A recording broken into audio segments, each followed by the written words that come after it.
خالق کائنات و مالک روز معاشر اللہ رب العزت قرآن مجید فرقان حمید میں ارشاد فرماتا ہے، ما اصاب من مصیبت فی الارض ولا فی انفسکم الا فی کتاب من قبل ان نبرأها ان ذلک علی اللہ یسیر۔ کوئی بھی مصیبت جو تم پر آتی ہے یا زمین پر نازل ہوتی ہے وہ اس کے علاوہ نہیں جو کتاب میں یعنی لوح محفوظ میں تمہاری پیدائش سے پہلے لکھی جا چکی ہے۔ ان ذالک علی اللہ یسیر، بے شک اللہ کے لیے ایسا کرنا بہت ہی آسان ہے۔ اس آیت مبارکہ کا مفہوم یہ ہے کہ جو بھی مصیبتیں ہمارے اوپر آتی ہیں یا زمین پہ جو آفات و بلیات کا نزول ہوتا ہے، یہ سب کچھ تقدیر میں لکھا جا چکا ہے، لوح محفوظ میں لکھ کر سنبھالا جا چکا ہے۔ تمہاری پیدائش سے پہلے یہ سارے فیصلے ہو چکے ہیں کہ کس کے نصیب میں کتنی خوشیاں ہیں اور کتنے غم ہیں، یا زمین کے اوپر کون کون سی آفات کا نزول اللہ کی طرف سے اور یا اللہ کے امر سے، اللہ کے حکم سے ہوگا، اور ان آفات کے اندر کون کون بچے گا اور کون کون مرے گا۔ یہ سارے فیصلے تمہاری پیدائش سے پہلے ہو چکے ہیں۔ ان ذالک علی اللہ یسیر، بے شک اللہ کے لیے ایسا کرنا بہت ہی آسان ہے۔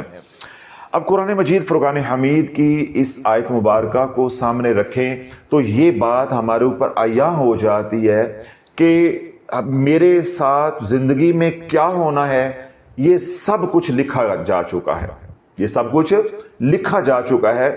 کتنے غم آئیں گے، کتنی خوشیاں آئیں گی، اللہ کو علم ہے۔ ان ذالک علی اللہ یسیر، اللہ کے لیے ایسا کرنا بے شک بہت آسان ہے۔ اللہ کو علم ہے مگر مجھ آپ کو علم نہیں ہے۔ اللہ نے یہ سارا معاملہ راز میں رکھا ہے، مخفی رکھا ہے، اور اللہ رب العزت نے ہمیں جس بات کا حکم دیا ہے وہ یہ ہے کہ تم تدبیر کرو۔ غم میں بھیجوں گا جو تمہارے مقدر کے میں نے لکھے ہیں، جو تمہارے لیے بہتر ہے۔ کیوں؟ غم جو ہے وہ آزمائش کے لیے تو ہوتے ہی ہیں، مگر غم جو ہیں وہ انسان کو اللہ سے قریب کرنے کا ذریعہ بھی بنتے ہیں۔ اس طرح خوشی بھی یا خوشیاں بھی آزمائش تو ہوتی ہیں، مگر اکثر اوقات وہ اللہ سے دوری کا سبب یا اللہ سے فاصلے کا ذریعہ یا سبب بن جاتی ہیں۔ غم جو ہے وہ قربت کا ذریعہ یا سبب بن جاتے ہیں۔ تو حالت غم میں بھی اللہ آزماتا ہے اور حالت خوشی میں بھی اللہ آزما رہا ہوتا ہے۔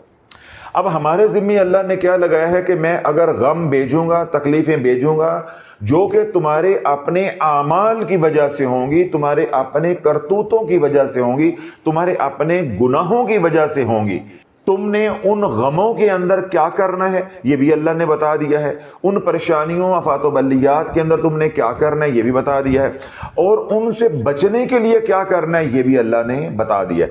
اب ہمارے اوپر اللہ جو غم آتے ہیں، پریشانی کے حالات آتے ہیں، وہ کیسے آتے ہیں؟ رب فرماتا ہے ما اصابکم من مصیبت فبما کسبت ایدیکم ویعفو عن کثیر۔ جو بھی تمہارے اوپر کوئی مصیبت آتی ہے، پریشانی آتی ہے، وہ تمہارے اپنے ہاتھوں کی کمائی ہے، یعنی تمہارے گناہوں کا نتیجہ ہوتی ہے۔ وَيَعْفُو عَنْ كَثِيرٍ، ابھی تو اللہ بہت سے تمہارے گناہوں پہ درگزر فرما دیتا ہے۔ اب ایک بات ہمیں آج یہ سمجھ آ گئی کہ جو غم یا جو خوشیاں میری آپ کی زندگی میں آنی ہے یہ میری آپ کی پیدائش سے پہلے سب کچھ لکھا جا چکا ہے۔ ایک تو یہ بات یا یہ مسئلہ ہمیں سمجھ آ گیا۔ دوسرا یہ ہے کہ جو ہمارے اوپر ناموافق حالات آتے ہیں، بربادی کے، تباہی کے، پکڑ کے، عذاب کے حالات آتے ہیں، پریشانی اور مشکل کے، غم کے حالات آتے ہیں، وہ ہمارے اعمال کے مطابق ہوتے ہیں۔ جیسے غلیظ، گندے، کالے ہمارے اعمال ہوں گے، اللہ کی نافرمانی والے اعمال ہوں گے، ویسے ہی اللہ کے فیصلے آئیں گے۔ اس لیے رب نے قرآن اتارا ما اصابکم من مصیبت فبما کسبت ایدیکم ویعفو عن کثیر۔ جیسے ہم اللہ کی نافرمانی والی زندگی گزاریں گے، جیسے ہمارے اعمال ہوں گے، اسی طرح دوسرے دروازے سے فیصلے نازل ہو جائیں گے۔ تو یہ دوسرا نقطہ بھی ہمیں سمجھ آ گیا۔ اب آگے دو باتیں ہیں۔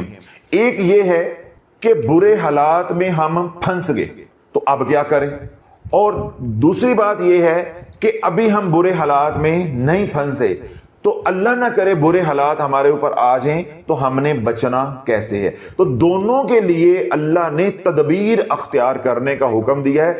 اگر برے حالات آ گئے ہیں یعنی تم پھنس گئے ہو تو تب بھی تدبیر کرو، اور اگر برے حالات سے بچنا ہے تو بچنے کے لیے تدبیر کرتے رہو۔ یعنی میرا عرض کرنے کا مقصد یہ ہے، اللہ یہ چاہتا ہے کہ ہر پل انسان تدبیر کرتا رہے۔ اگر برے حالات سے بچنا ہے تب بھی تدبیر کرو، اگر برے حالات میں پھنس گئے ہو تو نکلنے کے لیے تدبیر کرو۔ اب پہلے بات کر لیتے ہیں کہ برے حالات کے اندر پھنس گئے ہیں، اب نکلنا کیسے ہے؟ کیونکہ ہم تو پھنسے بیٹھے ہیں نا، بچنے والی بات ثانوی ہو گئی، اس پہ بات بعد میں کریں گے۔ اب ہم برے حالات میں پھنس گئے ہیں تو نکلنا کیسے ہے؟ نکلیں گے کیسے؟ کالی ٹاکی باندھ کے، تعویذ جلا کر، گھر پہ ہنڈیا جو ہے وہ رکھ کر، مور کا پنکھ جو ہے وہ گھر میں رکھ کے، یا سے کا کانٹا رکھ کے، ٹھیک ہے، یا تعویذ پلائیں گے، جلائیں گے، لٹکائیں گے، ان تدبیروں سے نکلنا ہے؟ نہیں، اللہ نے یہ تدبیروں کا بھی رد کر دیا اور بتا بھی دیا کہ کون سی تدبیریں اختیار کرنی ہیں جو میری بارگاہ میں قبول ہوں گی، یا جو تمہاری تقدیر کے ساتھ مطابقت اختیار کر دیں گی، یا وہ تدبیریں جو میں بتا رہا ہوں وہ کرو گے تو میرا غضب جو ہے وہ ٹھنڈا ہو جائے گا، میرا جلال جو ہے وہ جمال میں بدل جائے گا اور میں درگزر کر دوں گا۔ اللہ نے وہ رستے بھی بتا دی۔ اب رب کیا فرماتا ہے کہ جب تمہارے اوپر کوئی مصیبت آ جائے، جان مال اولاد کے اوپر، تو تم نے کیا کرنا ہے؟ یا ایھا الذین آمنوا استعینوا بالصبر والصلاۃ ان اللہ مع الصابرین۔ اب اللہ نے پورا فلسفہ، پورا مضمون سمجھا دیا ہے کہ جب تمہارے اوپر کوئی مصیبت آ جائے تو کالی تھیلی والا عمل نہیں کرنا، مسور کی مونگ کی دال ڈال کے اوپر جنتر منتر تنتر نہیں پڑھنے، یہ کام نہیں کرنے، یہ تدبیریں نہیں کرنی۔ جو تدبیریں کرنی ہیں وہ اللہ نے بتا دی ہیں، تو ہمیں مزید کوئی تدبیریں کرنے کی ضرورت نہیں ہے۔ ان تدبیروں کے ساتھ اللہ کا غضب اور بڑھتا ہے کہ جو رستہ میں نے بتایا ہے تیرے لیے وہ قابل قبول نہیں ہے، پھر جو رستہ تو نے اختیار کیا وہ میرے لیے بھی قابل قبول نہیں ہے۔ تو یوں بندہ لاشعوری طور پہ اللہ کے ساتھ آڈا لگا لیتا ہے۔ اللہ بولو، یہ جو وظائف میں لوگ اجڑے ہیں، جن کے راز ہم نے کھولے ہیں، امت کو شعور دیا ہے، انہوں نے کیا کیا ہے کہ لاشعوری طور پہ اللہ سے آڈے لگائے ہیں کہ یہ گاڑی مجھے نہیں مل رہی تو وظیفے شروع ہو گئے، یہ بیٹی کا رشتہ نہیں مل رہا ہم نے لے کر چھوڑنا، وظیفے شروع ہو گئے، یہ گھر ہمیں نہیں مل رہا ہمسایوں کا گھر ہمیں پسند ہے ہم نے خریدنا ہے، وظیفے شروع ہو گئے۔ جن حالات کے اندر اللہ نے رکھا ہے ان حالات کے اندر راضی نہیں رہے، امیر ہونے کے لیے وظیفے شروع کر دیے، تو رب کے ساتھ کیا لگا لیے؟ آڈے۔ تو اللہ بولو، ایک عام طاقتور انسان ہو تو بندہ ماڑا اس کے ساتھ آڈا لگا لے تو پورا نہیں آتا، ہم نے احکم الحاکمین کے ساتھ آڈے لگا لیے، ہم نے وظائف پہ وظائف، وظائف پہ وظائف، وظائف پہ وظائف کیے کہ ہم تقدیر کو بدل کر چھوڑیں گے۔ اور رب نے قرآن اتارا، وما انتم بمعجزین فی الارض، تم جون سی مرضی تدبیریں کرو مجھے عاجز زمین پہ نہیں کر سکتے۔ ترلا کرو، ترلا کرو، کیا کرو؟ ترلا کرو۔ تو ترلا اللہ نے سکھایا ہے، یا ایھا الذین آمنوا استعینوا بالصبر والصلاۃ۔ اے ایمان والو، تمہارے پر کوئی مصیبت آ جائے، کوئی پریشانی آ جائے، کوئی تکلیف آ جائے، تدبیر کرنی ہے، لیکن تدبیر کون سی کرنی ہے؟ نماز، صبر، دو کام کرنے ہیں، نماز کے ذریعے، صبر کے ذریعے۔ میرے سے دعا کرتے رہو، مدد مانگتے رہو، ان اللہ مع الصابرین، اللہ بے شک صبر کرنے والوں کے ساتھ ہے، میں تمہارے ساتھ ہوں گا، میں تمہارے ساتھ ہوں گا۔ اب اللہ بولو، مصیبت آ گئی، پریشانی آ گئی، تکلیف آ گئی، غم آ گیا، تو ہم نے کیا کرنا ہے؟ نماز کا اہتمام، صلاۃ الحاجت کا اہتمام، صلاۃ توبہ کا اہتمام۔ اگر میری فرض نمازوں میں کمی ہے، 4 نمازیں ہیں تو میں 5 پوری کروں، اگر 3 ہیں تو 2 اور شامل کر کے ان کو 5 پوری کروں۔ اگر فجر کی رہ جاتی ہے تو پہلے فرضوں کو پورا کرنا ہے، فرائض کو پورا کرنا ہے، وظائف کی طرف نہیں آنا۔ پہلا کام میں نے یہ دیکھنا ہے، آیا میرے فرائض پورے ہیں؟ اگر میرے فرائض میں کمی ہے تو فرائض پورے کرو۔ اگر میں فرض نمازیں پڑھتا ہوں 5 پوری لیکن وقت کا خیال نہیں رکھتا، وقت پہ پڑھو۔ اگر میں 5 نمازیں پڑھتا ہوں لیکن گھر میں پڑھتا ہوں، مسجد میں با جماعت نہیں پڑھتا، تو با جماعت پڑھوں۔ پہلے فرضوں کو کھنگالنا ہے کہ کہاں کمی ہے کہ میرے اوپر یہ حالات آ گئے، میں اللہ کی پکڑ میں آ گیا۔ اور مسلمان ایسا بے شرم ہو چکا ہے کہ اپنے فرائض نہیں دیکھتا، ان کو کھنگالتا نہیں ہے، پرکھتا نہیں ہے، بھاگتا ہے وظائف کی طرف، بھاگتا ہے تویز گنڈے کی طرف، بھاگتا ہے ملنگوں اور عاملوں کی طرف، اور جو اللہ کی مدد آنی بھی ہوتی ہے وہ بھی رک جاتی ہے، حالات پہ پہلے بدتر ہوتے ہیں پھر بدترین ہو جاتے ہیں۔ یعنی جو رستے تو اختیار کر رہا ہے یہ اللہ کو پسند ہی نہیں ہے، یہ اللہ کو پسند ہی نہیں ہے۔ تو اس لیے اللہ وہ تمام حضرات جو مصیبتوں کے اندر پھنسے ہیں، وہ نکلنا چاہتے ہیں اور واقعی ہی نکلنا چاہتے ہیں، وہ سنجیدہ ہیں، تو وہ کیا کریں؟ سب سے پہلے اپنے فرائض دیکھیں۔ کیا دیکھیں؟ فرائض۔ اور فرائض میں سب سے بڑا فرض کیا ہے؟ نماز کو دیکھیں۔ اگر نماز 5 وقت کی نہیں ہے، 1 ہے، 2 ہے، 3 ہے، کم ہے، ان کو 5 پوری کریں۔ وقت پہ نہیں پڑھتے وقت پہ پڑھیں، مرد ہیں مسجد میں نہیں پڑھتے باجماعت پڑھیں، فرض نماز ہوگی۔ اس کے بعد جو آپ کے اوپر حقوق العباد ہیں، واجب ہیں، ان کو دیکھیں کہ ادھر کہاں کہاں کمی ہے۔ کیا میں ماں باپ کے حقوق پورے کر رہا ہوں، اولاد کے حقوق پورے کر رہا ہوں، بیوی بچوں کے حقوق پورے کر رہا ہوں، کاروبار کے حقوق پورے کر رہا ہوں، دوست احباب کے حقوق پورے کر رہا ہوں؟ کیا میں زکوٰۃ عشر دے رہا ہوں؟ کیا میں صدقہ خیرات جو غریبوں مسکینوں یتیموں کا میرے اوپر حق ہے، کہیں میں نے وہ تو نہیں روکا اس لیے میرے گھر میں یہ مصیبتیں آ گئی؟ یہ جو مجھے مالی تنگ دستی نے گھیر لیا ہے، کہیں میں نے زکوٰۃ عشر تو نہیں روکا، کہیں میں نے صدقہ تو نہیں روکا؟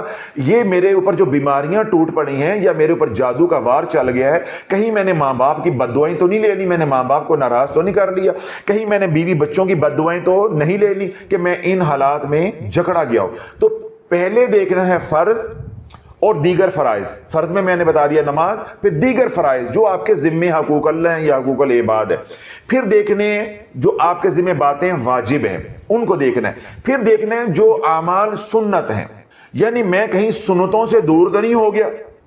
اللہ کے نبی کی سنت ہے کہ جب پریشانی آ گئی تو نماز ادا کی، رو رو کے اللہ سے مانگا۔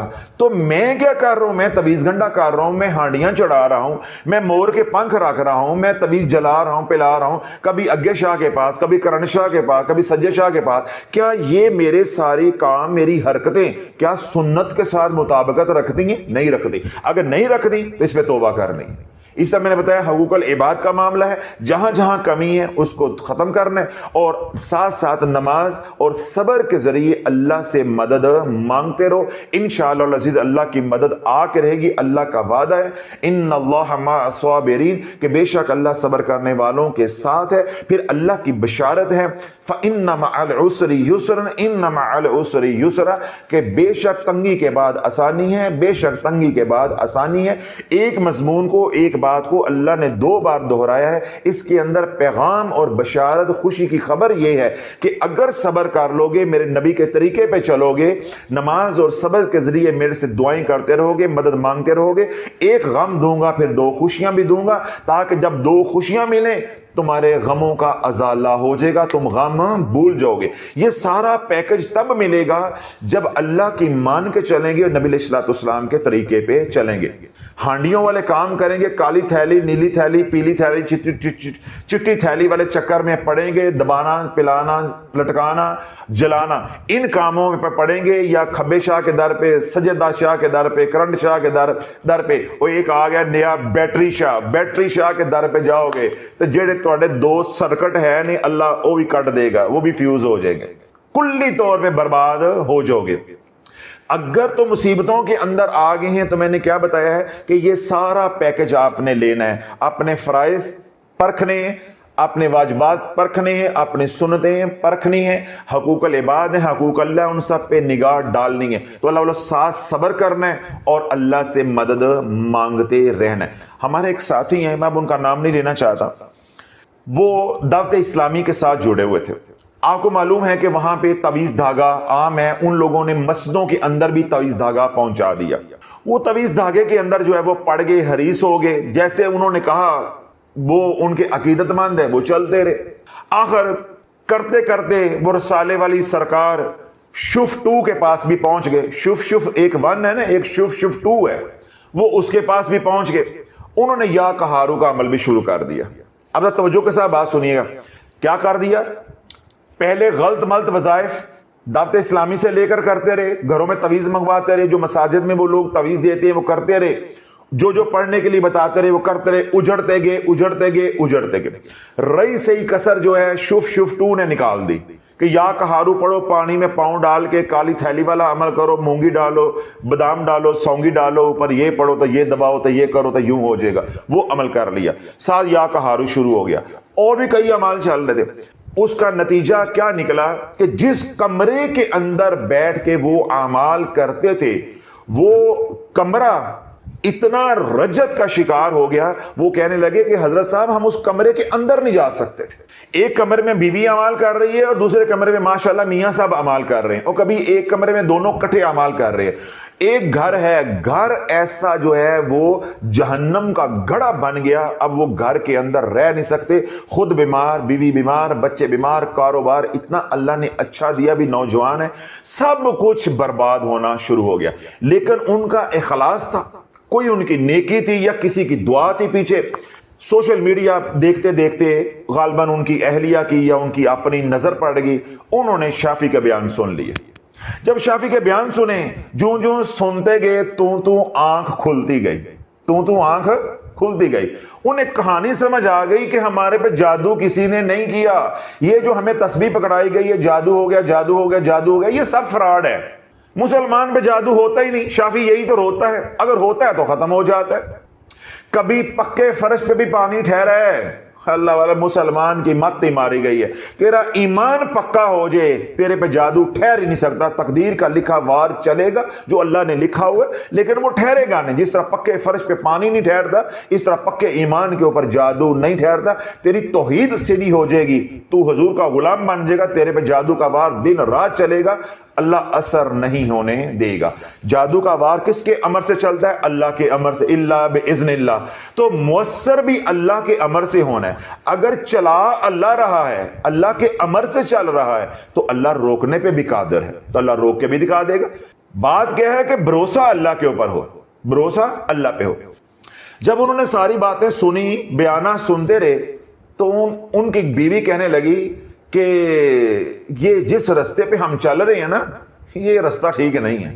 یہ جو شافعی بتا رہا ہے, سمجھا رہا ہے, ہمیں دو کے مار رہا ہے, چوراہے میں کھڑا کر کے ذلیل کر رہا ہے, مسئلہ یہی ہے, ہمارے اعمال کی سزا ہے.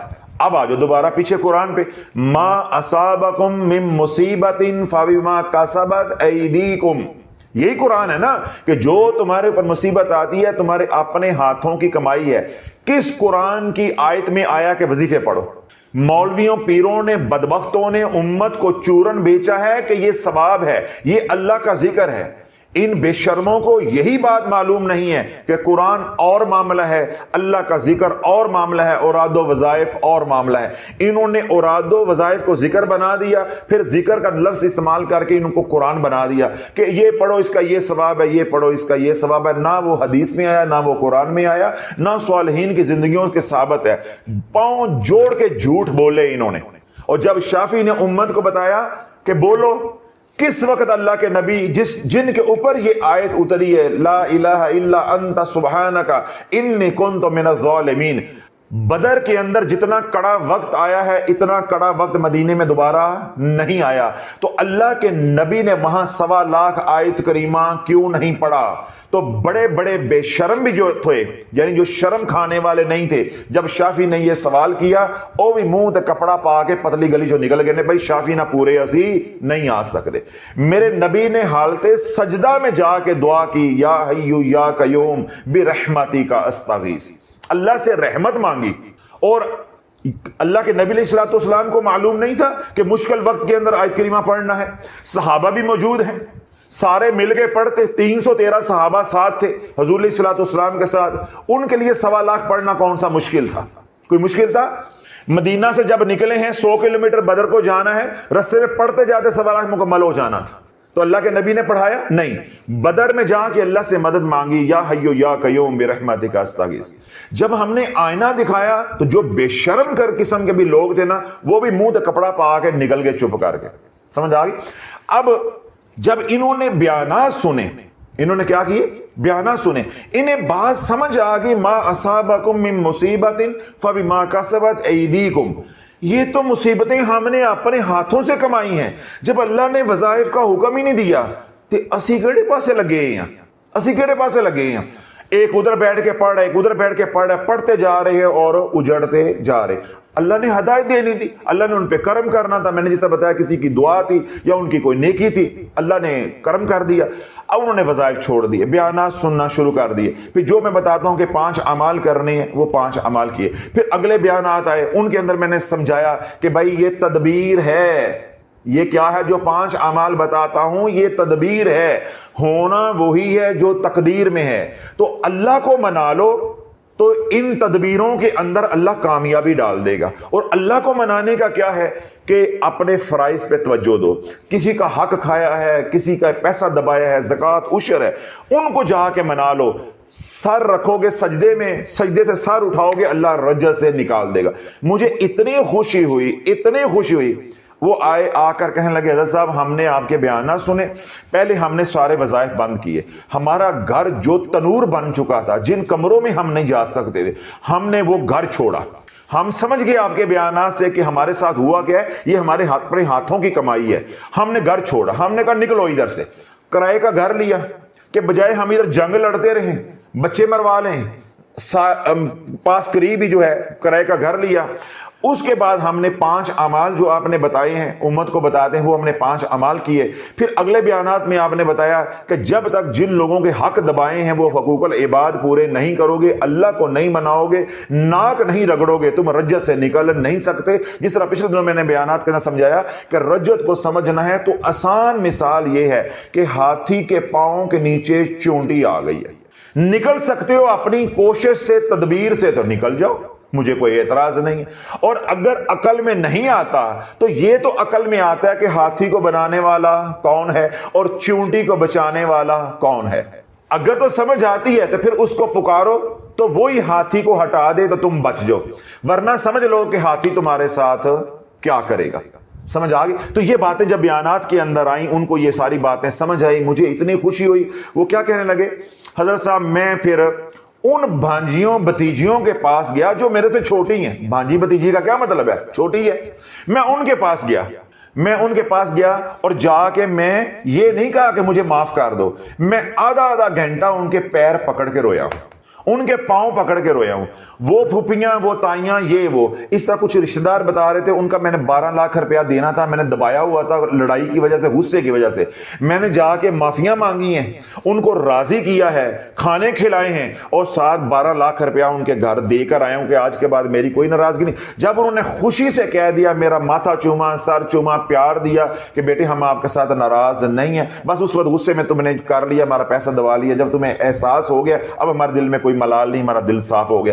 کہتے ہیں ایک ایک بندے کو، ماں کو، والد کو، رشتہ داروں کو، جتنے آپ نے بتائے تھے، پھر میں دوستوں کے گھروں میں گیا ہوں، سب سے معافیاں مانگی ہیں۔ تو مجھے کیا کہنے لگے، حضرت صاحب خدا کی عزت کی قسم ہے، جب میں یہ سارا کام کر کے مکمل ہوا، میری رجت ختم ہو چکی تھی، میری رجت ختم ہو چکی تھی۔ اب دوبارہ قرآن پہ آؤ، ما اصابکم من مصیبت فبما کسبت ایدیکم ویعفو عن کثیر۔ یہ ہمارے اپنے ہاتھوں کی کمائی ہے۔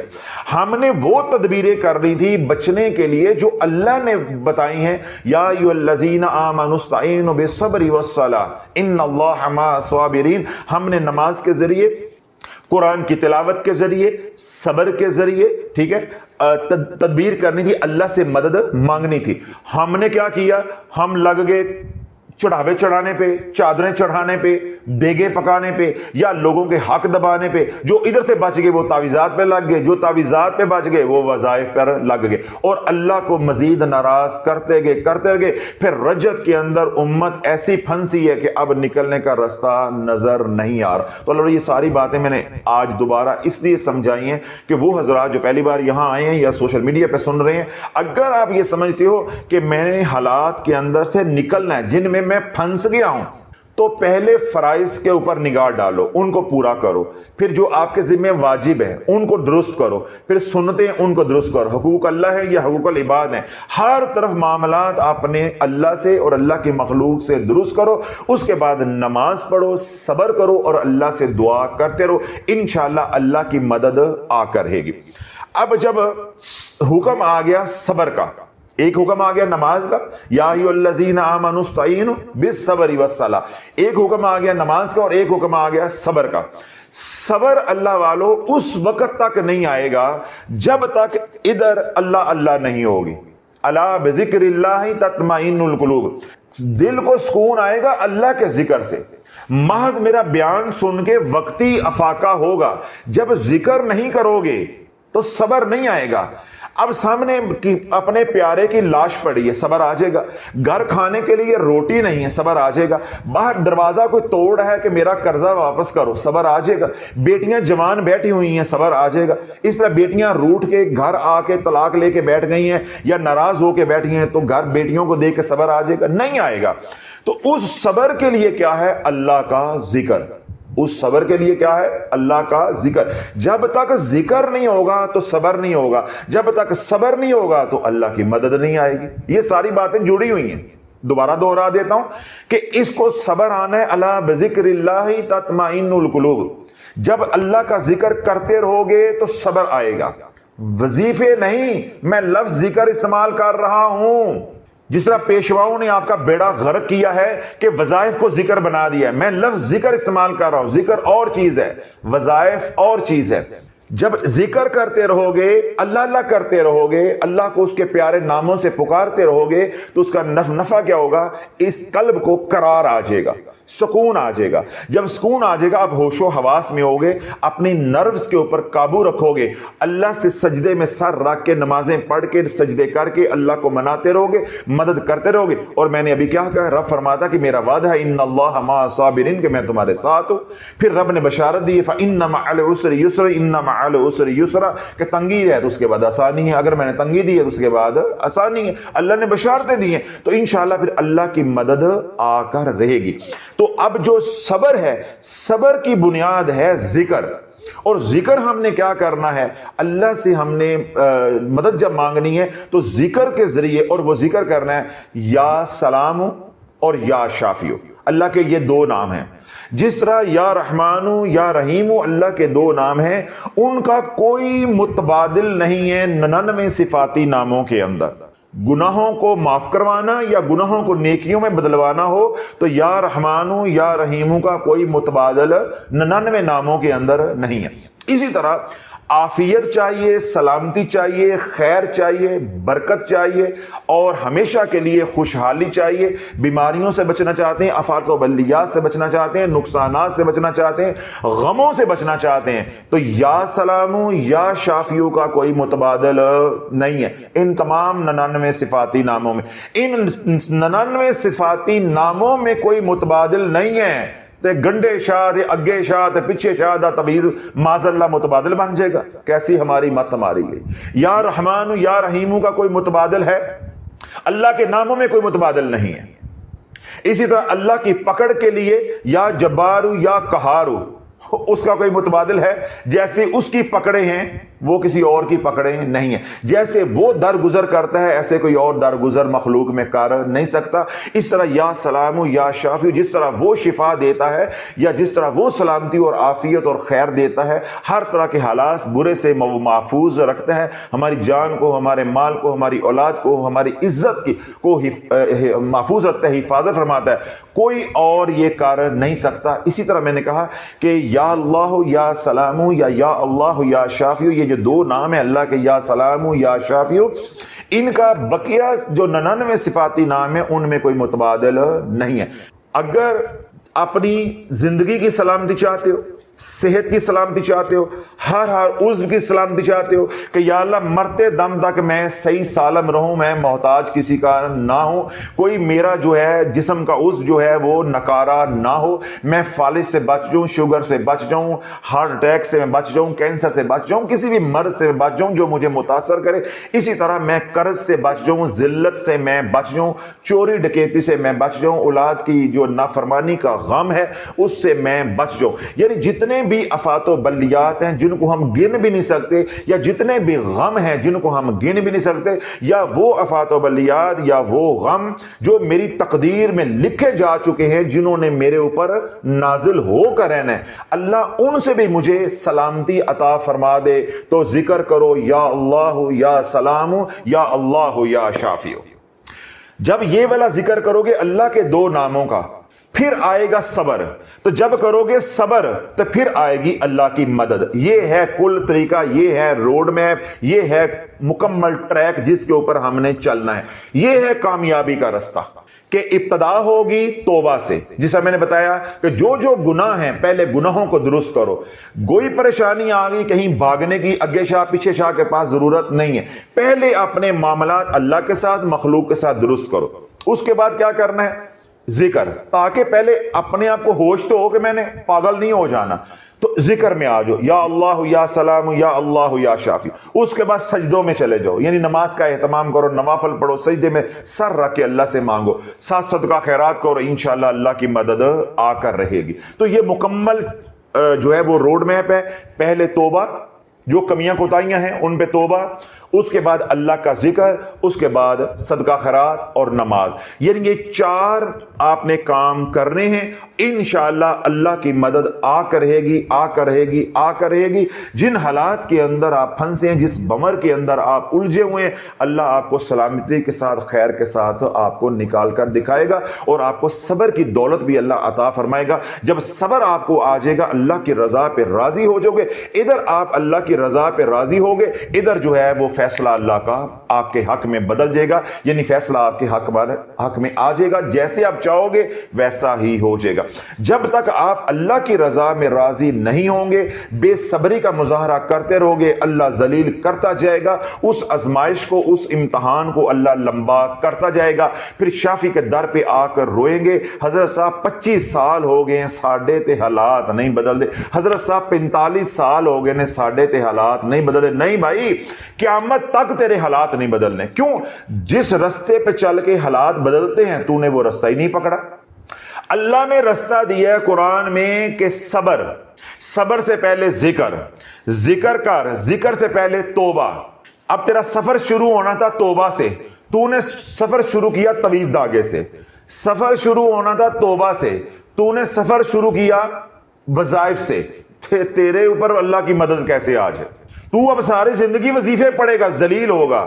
تو ساری زندگی عاملین کے ڈیروں پہ جا کے تویز دھاگا کرے گا, نظر و نیاز دے گا, اجڑے گا. اللہ تجھے اور ذلیل و خوار کرے گا. اللہ نے تجھے پکڑا ہے کہ تو نے بہنوں کا حصہ دبایا ہوا ہے, تو بہنوں کا حصہ دبانے کی وجہ سے اللہ نے پکڑا, تو تو نے وظیفے شروع کر دیے شرب شربا. اللہ نے پکڑا, تو نے یتیموں کا حق زکوٰۃ عشر دبایا ہے, مسکینوں کا حق دبایا ہے, اور تو نے وظیفے شروع کر دی ہیں. تیرے گھر میں بیماریاں اس لیے آئی ہیں کہ تو زکوٰۃ نہیں دیتا. اللہ کہتا ہے پیسہ تو کڈنا ہے نا, غریبوں کا حق تو نکالنا ہے نا. دیکھیں بیماری آئے گی, بیماری پہ 8-10 لاکھ روپیہ خرچ ہوگا, ڈاکٹر بھی کمائیں گے, میڈیکل سٹور والے بھی کمائیں گے, ٹھیک ہے, اور کمپنیاں جو دوائیاں بنا دی, فارماسیوٹیکل کمپنیاں, وہ بھی کمائیں گی. پھر ڈاکٹروں کے ساتھ جو سٹاف ہے وہ بھی کمائے گا. پھر خوراک آئے گی, پھل فروٹ آئیں گے, وہ بھی کمائیں گے. ٹرانسپورٹ پہ آؤ جاؤ گے, وہ بھی کمائیں گے. پیسے میں حرکت آئے گی نا. تو اللہ یہی تو کہتا ہے کہ حرکت میں برکت ہے, میں نے حرکت میں رکھنا ہے. اگر تو زکوٰۃ نہیں دے گا تو میں ایسے نکال کے چھوڑوں گا. اب دیکھو, کسی گھر میں شوگر کا مریض ہے, بلڈ پریشر کا مریض ہے, یہ معمولی سی بات ہے. آج کل 400 سے 500 کی دوائی ڈیلی کی ہے, 400 سے 500 کی دوائی ڈیلی کی ہے. پرہیز علیحدہ, پریشانی علیحدہ, تکلیف علیحدہ. اگر 500 کی بھی دوائی ہو تو مہینے کا کتنا ہو گیا؟ 15,000 روپے.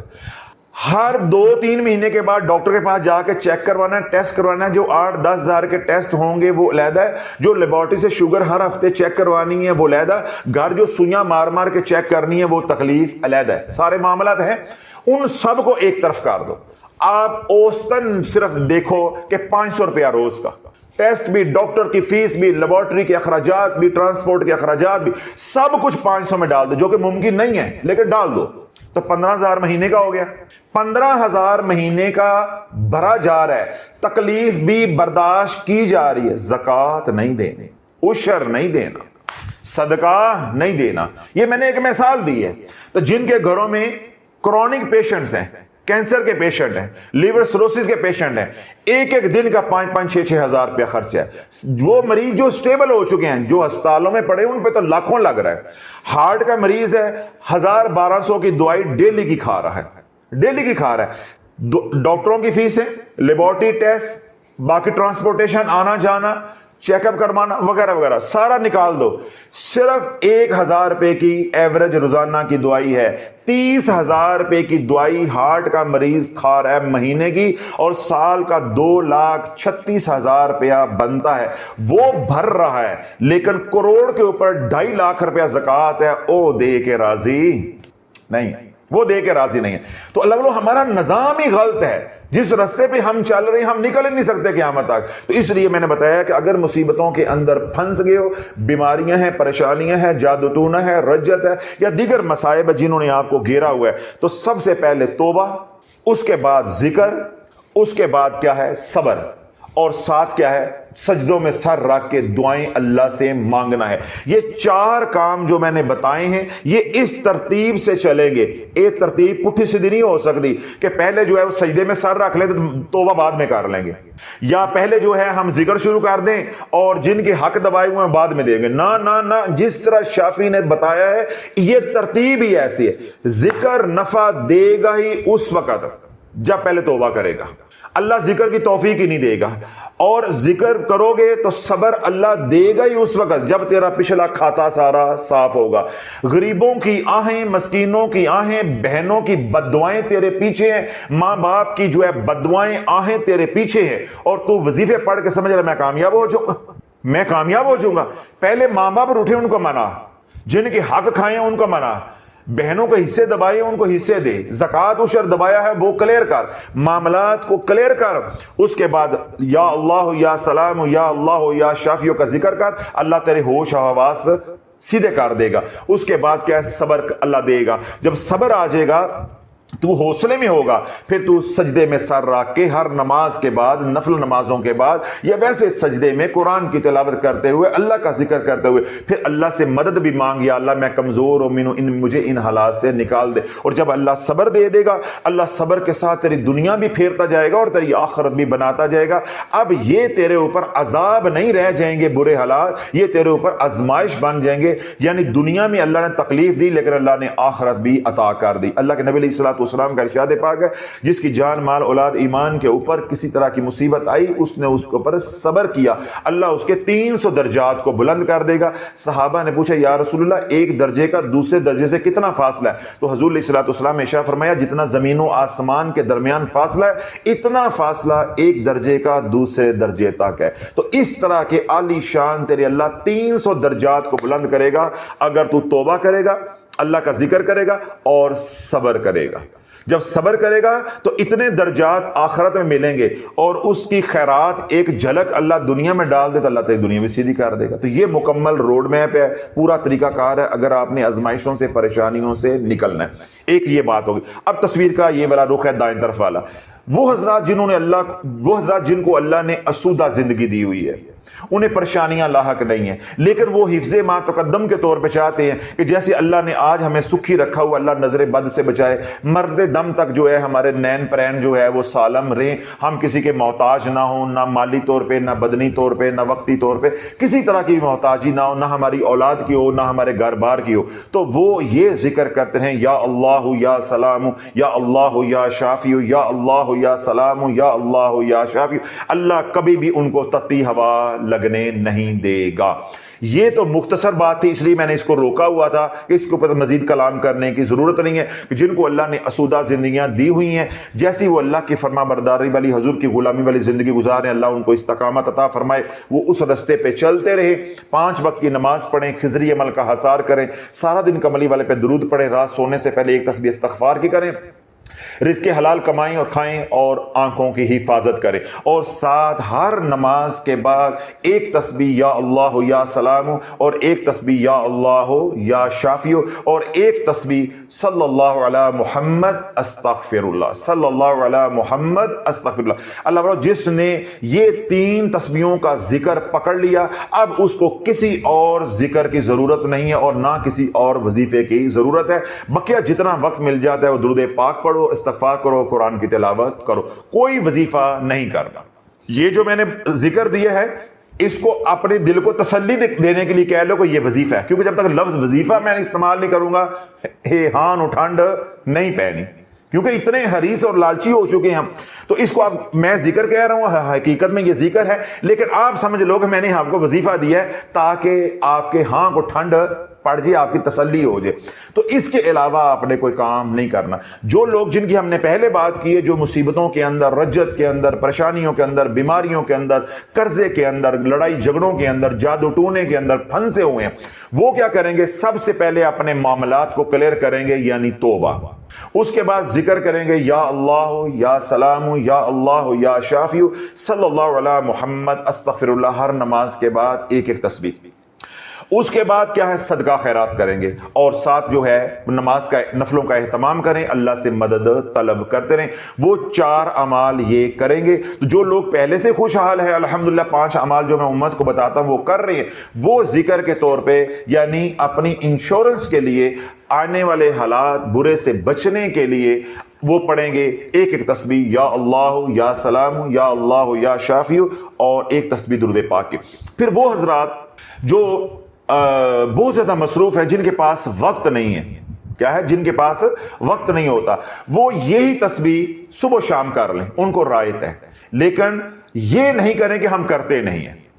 بہتر میں نے کیا ہے کہ ہر نماز کے بعد تینوں تسبیحیں، یا اللہ یا سلام یا اللہ یا شافی صلی اللہ علیہ محمد استغفر اللہ، ایک ایک تسبیح ہر نماز کے بعد. اگر آپ نہیں کر سکتے تو کم از کم صبح و شام آپ کرتے رہیں. یہ جو لوگ ہیں جو مصیبتوں کے اندر پھنسے ہوئے ہیں، ان کو کوئی رعایت نہیں. جنہوں اللہ دے کے راضی نہیں ہے تو میں کہ نہیں دے سکنا، ان کو کوئی رعایت نہیں ہے. یہ ہر نماز کے بعد کریں گے. اور جن دنوں میں خواتین نے نماز نہیں پڑھنی تو اس وقت پہ وہ تسبیح کریں گے. اسی طرح کسی وقت ایسی کوئی پریشانی ہوتی، مصروفیت ہوتی ہے کہ نماز کے بعد یہ 3 تسبیحیں نہیں ہو سکی تو اگلی نماز پہ کر لینی ہے، اور اگلی نماز پہ بھی نہیں ہو سکی تو اگلی نماز پہ کر لینی. لیکن یہ نہیں کریں، یا یہ سوال نہیں آپ نے کرنا کہ حضرت صاحب رات نو ساریاں بہ کے کٹھیاں نہ کر لئیے. تو پھر میں آگے سے جواب یہ دوں گا کہ ڈاکٹر نے دوائی دی ہے صبح دوپہر شام، تو تینوں کٹھے پھاڑ کے ایکو ورا پھکا نہ مار لئیے. اگر اس کا آپ کے پاس کوئی جواب ہے تو میرے سے سوال آپ کر لینا. اگر اس کا کوئی جواب نہیں ہے تو پھر جس طرح میں نے بتایا کہ ہر نماز کے ساتھ کریں. کبھی کسی وقت پریشانی آ جاتی، تکلیف آ جاتی ہے، سفر ہے، بیماری ہے، تو ایک نماز پہ نہیں پڑھ سکے تو اگلی نماز پہ آپ کر لیں. لیکن یہ کام نہیں کرنا کہ 5 اکٹھی کر لیں. جس طرح دوائی جو ہے آپ 3 خوراکیں اپنے اپنے وقت پہ کھائیں گے تو نفع ہوگا، وہی 3 خوراکیں اکٹھی کھائیں گے تو وہ جان لیوا ہو جائیں گی، وہ نقصان دیں گی. اسی طرح ذکر ہے، آپ اکٹھا جب کر لیں گے تو کیا ہوگا کہ آپ سے وہ پچے گا نہیں، نفع کی بجائے نقصان ہونا شروع ہو جائے گا. اور بالفرض آپ نے یہ عادت بنا لی کہ جس طرح رات سونے سے پہلے اکٹھے کرنے کی، اس رات بھی نہ کیا تو 5 نمازوں کا بھی گیا، سارے دن کا گیا، اور رات کو بھی چھوڑ دیا. تو اس طرح پھر یہ جس مصیبت کے اندر آپ آئے ہیں اس سے آپ نکل نہیں سکیں گے. کیوں؟ جب ذکر نہیں ہوگا تو آپ کو صبر نہیں آئے گا.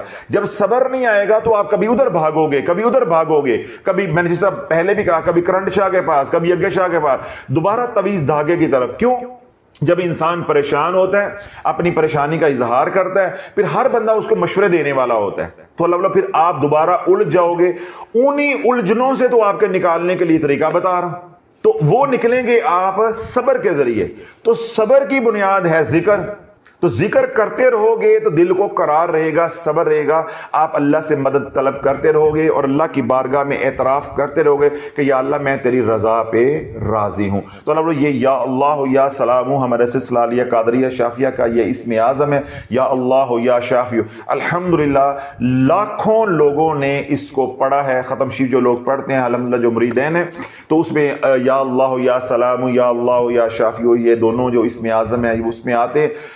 وہ حضرات جن کو میں نے خود یہ پڑھنے کے لیے دیا، الحمدللہ 70,000 سے زیادہ لوگ ہیں جن کو اللہ نے شفا عطا فرما دی. آپ کا مریض ہے، آپریشن تھیٹر میں ہے، ڈلیوری کا کیس ہے، یا کوئی اور بائی پاس ہو رہا ہے، آپریشن ہو رہا ہے، آپ تھیٹر کے باہر بیٹھ کے یہی ذکر کریں، یا اللہ یا سلام یا اللہ یا شافی، اور ایک تسبیح درود پاک کی پڑھیں.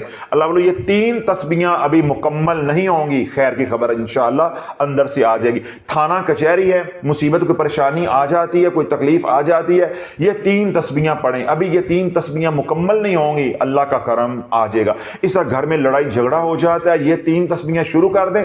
ابھی آپ 30-40 بار تک نہیں پہنچیں گے، گھر میں سکون.com ہو جائے گا. اللہ نہ کرے کوئی چیز گم ہو جاتی ہے تو یہی اسم اعظم آپ نے پڑھنا ہے. بچے لڑ پڑتے ہیں تو یہی اسم اعظم پڑھنا ہے.